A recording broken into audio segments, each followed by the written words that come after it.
जय हिंद दोस्तों। मित्रों, हम लोग सॉल्व कर रहे हैं प्रीवियस ईयर के क्वेश्चन। और प्रीवियस ईयर के क्वेश्चन जो हम लोग सॉल्व कर रहे हैं वो है भूगोल के। और इसके अलावा जो पिछले संडे को टेस्ट हो चुका है, तो यह जो टेस्ट है हम लोगों का 14 नंबर टेस्ट का तीसरा वीडियो है।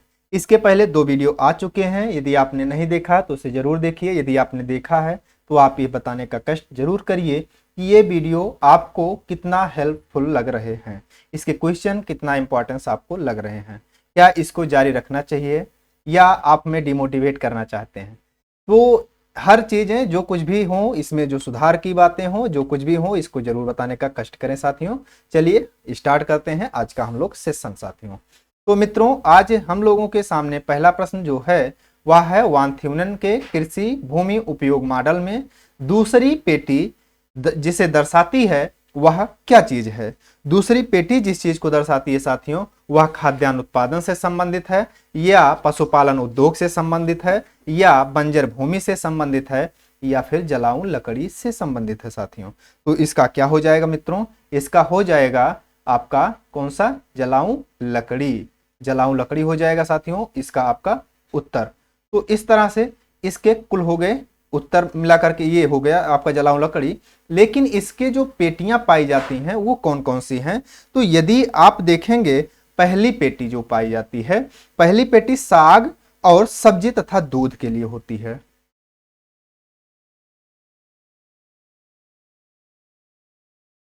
साग,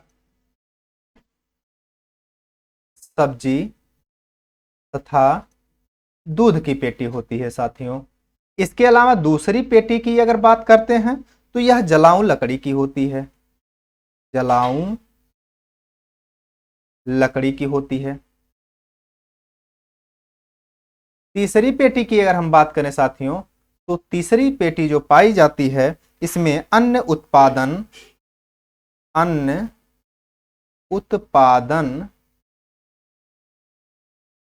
यानी कि सघन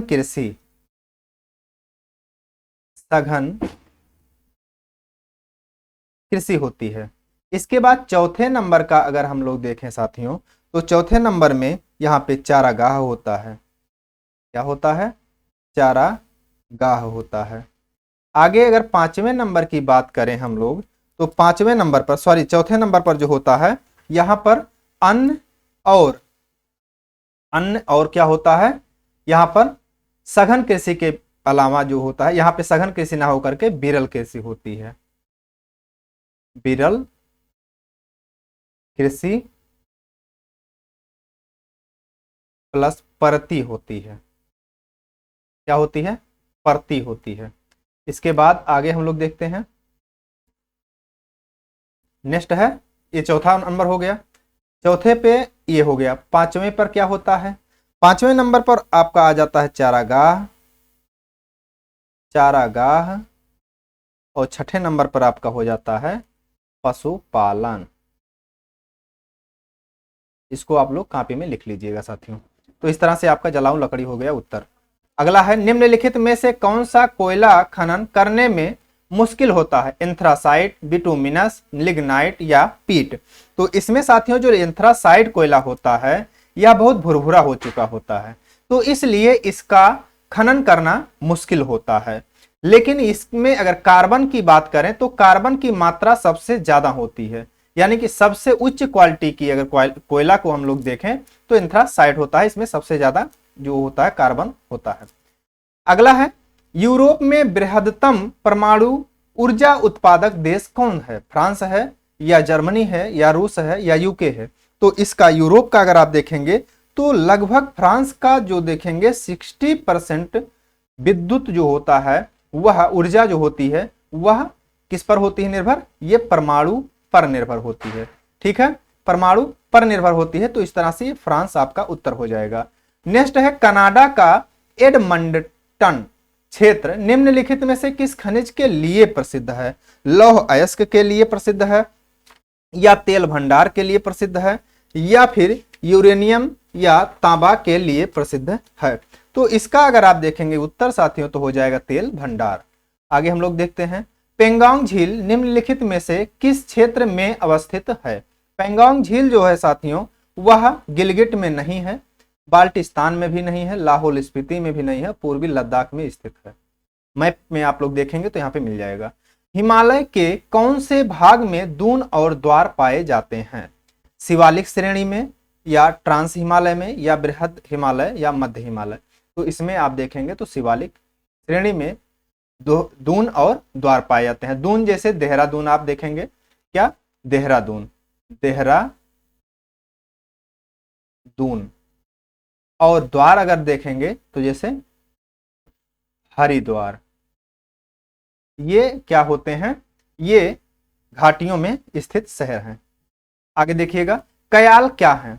कयाल जो होता है साथियों दक्कन पठार की रेंगुर मिट्टी होती है, या तराई मैदान है, या केरल के लैगून है, या महानदी डेल्टा होता है। तो यहाँ पे देखिएगा थोड़ा सा महादी लिखा गया है, ये महानदी समझ लीजिएगा। तो इस तरह से इसका होता है केरल के लैगून जो होते हैं साथियों वही होते हैं इसके। आगे देखिएगा, तीस्ता नदी निम्न की सहायक नदी है। किसकी सहायक नदी है? सुबनसिरी की है, मेघना की है, गंगा की है, ब्रह्मपुत्रा की है। तो इसमें आप देखेंगे साथियों तीस्ता नदी जो होती है वो पश्चिम बंगाल से ऐसे आती है और इधर से आ रही होती है ब्रह्मपुत्रा। तो इस तरह से इसको मिलती है पश्चिम बंगाल के दक्षिणी भाग में या बांग्लादेश के उत्तरी भाग में। तो कौन सी हो जाती है? ब्रह्मपुत्रा। आगे देखिएगा, बारगी बांध परियोजना स्थित है ताप्ती नदी पर, नर्मदा नदी पर, सोन नदी पर, या महानदी पर? तो यह जो बांध है स्थित साथियों वह नर्मदा नदी पर स्थित है। निम्नलिखित में से कौन सा कटिबंधीय मृदा का उदाहरण नहीं है? जलोढ़ मृदा, प्रेरी मृदा, लैटेराइट मृदा, या चेरनोजम मृदा? तो जलोढ़ मृदा जो साथियों होती है यह कहीं पर भी पाई जाती है, इसमें कोई कटिबंध की जरूरत नहीं होती है। जहां पर क्या होगा नदियां होंगी वहां पर जलोढ़ मृदा मिल जाएगी, लेकिन प्रेरी मृदा हर जगह पे नहीं मिल सकती है। यह क्या कहाँ पे मिलेगा? शीतोष्ण क्षेत्र में ही मिलेगा। लैटेराइट मृदा भी हर जगह पे नहीं मिलेगा, जहां वर्षा हो रही होगी वहां पे मिलेगा। चेरनोजम भी हर जगह पे नहीं मिलेगा, काली मिट्टी हर जगह पे नहीं मिल सकती है। तो इस तरह से जलोढ़ मृदा आपका उत्तर हो जाएगा। 61 नंबर है साथियों, मृदा क्षैतिज में सी परत जो होता है वह किसका प्रतिनिधित्व करती है? समेकित चट्टान का, अपक्षय जनक सामग्री का, या कार्बनिक मलबा का, या अधिकतम सिलिकेट मिट्टी सामग्री का? तो इसमें जो होगा साथियों उस किसका होगा? अपक्षय जनक सामग्री का होगा। आगे देखिएगा, किस प्रकार के वनों में पत्ते वाष्पोत्सर्जन को कम करने के लिए कांटों का रूप ले लेते हैं? साथियों मित्रों यहाँ पर ध्यान दीजिएगा, जहां पे वर्षा कम होती है वहां पे वाष्पोत्सर्जन कम करना पड़े इसलिए पत्ते भी बहुत चालाक होते हैं, वो अपनी पत्तियों को ही गिरा देते हैं। और जो पेड़ पौधे होते भी हैं वह क्या करते हैं? वह अपने पत्तों को कांटे में कन्वर्ट कर लेते हैं। अगर से कहीं पे थोड़ी बहुत वर्षा हो रही है और वहां पे कुछ टाइम तक वर्षा नहीं होती है तो वहां पे क्या होंगे? वह वृक्ष जो होंगे वह पत्तों को गिरा करके अपने उसको पानी को मैनेज करने का काम करेंगे। लेकिन अगर कोई ऐसा क्षेत्र है जहां पर की वर्षा होती ही नहीं, बहुत कम मात्रा में होती है, वर्ष भर कम ही मात्रा में ही वर्षा हो पाती है, तो वहां पर पत्ते गिराने से काम नहीं चलता। वहां पे क्या करेंगे? वो पत्ते वो अपने वो पेड़ जो होंगे वो अपने पत्ते गिराने से काम नहीं चल पाता उनका, तो वो पत्तों को क्या कर लेते हैं? कांटों में परिवर्तित कर लेते हैं, जिससे उनका क्षेत्र कम हो जाता है, वाष्पोत्सर्जन कम होता है। तो ये चीजें कहां पर होंगी? जहां पे बहुत ज्यादा गर्मी होगा, वर्षा कम होगा। तो ऐसा कहां पे होगा? उष्ण कटिबंधीय सदाबहार वर्षा वनों में, तो ये तो हो ही नहीं सकता है। कांटेदार वनों में, तो ये तो हो सकता है। मैंग्रोव वन में वर्षा बहुत होती है, पानी बहुत रहता है, वहां पे पानी कोई कमी नहीं रहती है। ज्वारीय वन भी नहीं होगा, तो आपका हो जाएगा कांटेदार वन। साथियों आगे हम लोग देखते हैं 63 नंबर प्रश्न, भारतीय कृषि अनुसंधान संस्थान दिल्ली के अनुसार भारत के मिट्टियों को कितने भागों में बांटा गया है? तो यहाँ पे दिया गया है भारतीय कृषि अनुसंधान के अनुसार। भारतीय कृषि अनुसंधान ने जो बांटा है वो 8 भागों में बांटा है साथियों। कितने भागों में? 8 भागों में। नेक्स्ट है, स्थानांतरीय खेती की अनिवार्य विशेषता क्या है? फसलों की सघनता, खेतों का चक्र, एकल फसल, दोहरी फसल। तो स्थानांतरीय खेती की जो अनिवार्यता होती है साथियों उसमें क्या करना होता है? खेतों के चक्र को ही अपनाना पड़ता है, यानी कि एक बार एक फसल जो होती है कुछ टाइम तक आप खेती करिए, इसके बाद उस खेत को छोड़ लीजिए। यहाँ पे मान लीजिए कि क्या है, पेड़ पौधे हैं, खूब बड़े बड़े पेड़ हैं, इनको काटेंगे, जलाएंगे, इसके बाद इस पर खेती करेंगे। कुछ टाइम तक जब यहाँ पर खेती कर लेंगे, यहाँ पे इसकी उपजाऊपन कम हो जाएगा तो इसको छोड़ देंगे। इसके बाद यहाँ पे आ जाएंगे, यहाँ पर जो पेड़ पौधे हैं इनको काट पीट देंगे और इसके बाद यहाँ पर क्या करेंगे, यहाँ पर फसलों को उगाएंगे। कुछ टाइम तक यहाँ पे उगाएंगे, फिर इसका जो उपजाऊपन कम हो जाएगा, फिर इसको भी छोड़ देंगे, फिर यहाँ पे करेंगे। ऐसे क्या करते हैं, एक स्थान से दूसरे स्थानों पर चलते रहते हैं। तो ये खेतों का चक्र कहलाता है साथियों। भारत के किस राज्य में सघन कृषि क्षेत्र का सर्वाधिक प्रतिशत सिंचित क्षेत्र है? यहाँ पे किस राज्य की बात कह रहा है कि किस राज्य में सबसे ज्यादा कृषि क्षेत्र जो होता है सिंचित क्षेत्र है? तो जम्मू कश्मीर या उत्तर प्रदेश या पंजाब या हरियाणा। तो इसमें यदि आप देखेंगे साथियों कि सबसे ज्यादा कहाँ पे है सिंचित क्षेत्र, तो इसका उत्तर हो जाएगा पंजाब। पंजाब वाला जो क्षेत्र है साथियों, यहाँ पे काफी नहरें निकाली गई हैं। पंजाब हुआ, हरियाणा हुआ और ये पाकिस्तान हुआ, इन सब क्षेत्रों में काफी नहरें निकाली गई हैं। किस वर्ष में भिलाई इस्पात संयंत्र को स्थापित किया गया था? यहाँ पे कह रहा है किस वर्ष में इस्पात संयंत्र को स्थापित किया गया था। तो यहाँ पर ध्यान दीजिएगा साथियों, 1955 है या 1965 है या 1975 है या 1985 है। तो यहाँ पर जो ये किया गया था ये 1955 ये नियरेस्ट लग रहा है।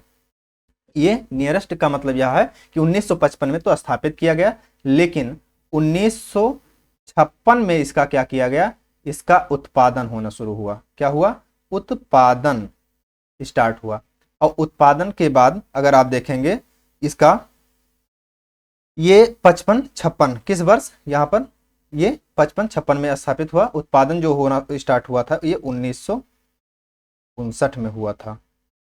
ठीक है साथियों। और ये किसके सहयोग से हुआ था? सहयोग जो लिया गया था इसमें वो लिया गया था रूस का। किसका लिया गया था? रूस का। और किस प्रदेश में स्थित है यह? प्रदेश की अगर बात करते हैं तो यह प्रदेश जो है साथियों कहाँ पर है? छत्तीसगढ़। कहाँ पर है साथियों? छत्तीसगढ़ में स्थित है। तो इस तरह से इसका उत्तर आपका हो जाएगा बी, ये वाला। ये 1955-56 में स्थापित किया गया था, लेकिन उत्पादन जो हुआ वो 1959 में हुआ। सहयोग लिया गया था रूस का, स्थापित किया गया था छत्तीसगढ़ में। आगे देखते हैं, भारत के निम्नलिखित राज्यों में से किसमें कोयली पेट्रोलियम शोधशाला स्थापित की गई है? असम में, केरल में, गुजरात में या कर्नाटक में? तो ये साथियों जो स्थापित किया गया है कहाँ पे किया गया है? गुजरात में स्थापित किया गया है। यदि असम की बात करें तो यहाँ पर डिगबोई है। कौन सा है? डिगबोई। डिगबोई जो स्थान है साथियों, यह प्रथम शोधशाला है। भारत की प्रथम शोधशाला जो है वह है, ये कब की गई थी? 1893 में। और ये जो है ये प्रथम शोधशाला है। क्या है? प्रथम शोधशाला है। कौन सा? डिगबोई। कहाँ पे है? असम में है। आगे देखिएगा, नेक्स्ट है, भारत में सर्वाधिक महिला स्तर पाया जाता है झरिया में या रानीगंज में या बोकारो में या सिंगरौली में? तो कहाँ पे पाया जाता है साथियों? इसमें यदि आप देखेंगे उत्तर इसका, तो ये सबसे ज्यादा जो सघन कोयला क्षेत्र पाया जाता है वह है साथियों आपका झरिया में। कहाँ पे? झरिया में। झरिया में सबसे ज्यादा मोटा कोयला परत पाया जाता है। आगे हम लोगों का है कूट टाइप। इसमें देखना है कि नगर और उद्योग, कौन कौन से नगर हैं, कौन कौन से उद्योग हैं, और इसमें से कौन सा युग्म सही है, यह मिलाना है। तो यहाँ पे कह रहा है कि बेंगलुरु जो है वह किससे संबंधित है? रसायन से संबंधित है। तो यहाँ पे रसायन से संबंधित नहीं है साथियों। बेंगलुरु जो है यह है वायुयान से संबंधित। किससे संबंधित है? वायुयान से। तो यह नहीं होगा। नांगल की अगर बात करते हैं तो यह जो है साथियों किससे संबंधित है? उर्वरक से संबंधित है। लुधियाना की बात करते हैं तो यह किससे संबंधित है? होजरी से संबंधित है। किससे संबंधित है? होजरी से, कागज से नहीं है। गया की अगर बात करते हैं तो यह कैसा है? यह धार्मिक स्थल है। कैसा है? यह धार्मिक सिटी है। तो इस तरह से आपका उत्तर हो जाएगा बी वाला। आगे हम लोग बात करते हैं इस्पात संयंत्र और नदी। कौन सा इस्पात संयंत्र किस नदी के तट पर स्थित है? राउरकेला की अगर बात करते हैं साथियों तो राउरकेला ये ब्राह्मणी नदी के तट पर स्थित है। टाटा इस्पात संयंत्र की अगर बात करते हैं तो स्वर्णरेखा नदी के तट पर स्थित है। विश्वेश्वरैया की बात करें तो ये भद्रावती नदी के तट पर स्थित है। बोकारो दामोदर नदी के तट पर स्थित है। तो इस तरह से पहले का तीसरा, दूसरे का पहला और तीसरे का चौथा और चौथे का दूसरा, 3142, 3142 यानी कि पहला ही उत्तर आपका मिल जाता है। आगे हम लोग देखते हैं 2011 की जनगणना के अनुसार सबसे कम लिंगानुपात वाले राज्य का पहचान करें। सबसे कम लिंगानुपात कहाँ पे रहा साथियों? राजस्थान में रहा। राजस्थान में सबसे कम नहीं रहा साथियों। उत्तर प्रदेश में भी इतना कम नहीं रहा कि सबसे कम रहा हो। पंजाब में यहाँ पर भी नहीं रहा। हरियाणा में सबसे कम लिंगानुपात रहा है साथियों। आप लोग बताइएगा कि हरियाणा में कितना लिंगानुपात रहा है, सबसे कम अगर रहा है। नेक्स्ट है सूची 1 सूची 2 से सुमेलित करें और राज्य और लिंगानुपात जो दिया गया है इसका मिलान करें। तो यहाँ पे ध्यान दीजिएगा, पुडुचेरी दिया गया है, केरल दिया गया है, तमिलनाडु दिया गया है, आंध्र प्रदेश दिया गया है। तो यहाँ केरल जो है, इसका केरल का कितना होगा साथियों? केरल का अगर मिलान करते हैं आप तो ये सबसे ज्यादा केरल का है, तो सबसे ज्यादा आप इस पर कर दीजिएगा। अब यहाँ पे देखिएगा तमिलनाडु का तो ये 995 है, ये तो क्लियर है कि 995 तमिलनाडु का ही है। और पुडुचेरी की अगर बात करते हैं तो पुडुचेरी की हो जाता है 1038। कितना हो जाता है? 1038। और इसके बाद बचता है एक, और वह है आंध्र प्रदेश। आंध्र प्रदेश का हो जाएगा कितना? 992। तो इस तरह से पहले का साथियों हो जाएगा तीसरा। पहले का तीसरा किसी में नहीं है, केवल डी में है। तो इस तरह से पहले का तीसरा, और इसके बाद दूसरे का चौथा, दूसरे का चौथा, तीसरे का पहला, तीसरे का पहला, चौथे का दूसरा, चौथे का दूसरा। तो आपका ये उत्तर हो गया सही। आगे देखते हैं 73 नंबर।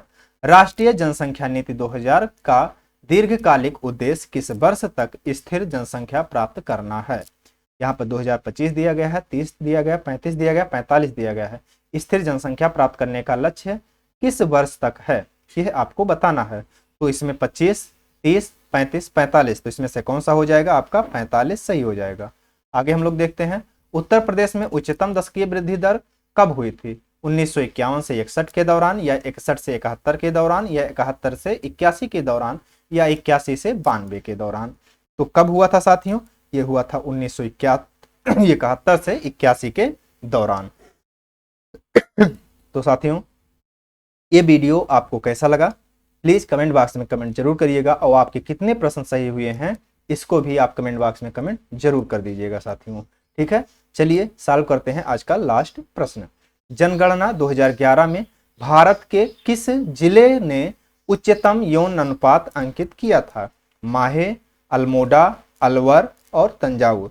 तो इसमें जो सबसे ज्यादा जो उच्चतम लिंगानुपात था साथियों, वो कौन सा था? वो था माहे। कौन सा था?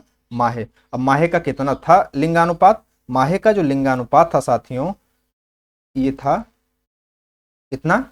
1176। कितना था? 1176 प्रति 1000 पुरुषों पर 1176 महिलाएं। ठीक है, तो उम्मीद करते हैं आप लोग बहुत अच्छे से, बहुत मन से इसको सॉल्व किए होंगे, अपना एनालिसिस भी किए होंगे कि आपके कितने प्रश्न सही हो रहे हैं। अगर एनालिसिस आपने किया तो कमेंट बॉक्स में कमेंट जरूर करिएगा कि आपके 25 प्रश्नों में कितने प्रश्न सही हुए साथियों। चलिए मिलते हैं नेक्स्ट वीडियो में, तब तक के लिए साथियों आप लोग हंसते रहिए, मुस्कुराते रहिए, मेहनत से पढ़ते रहिएगा साथियों। नमस्कार, जय हिंद, वंदे मातरम।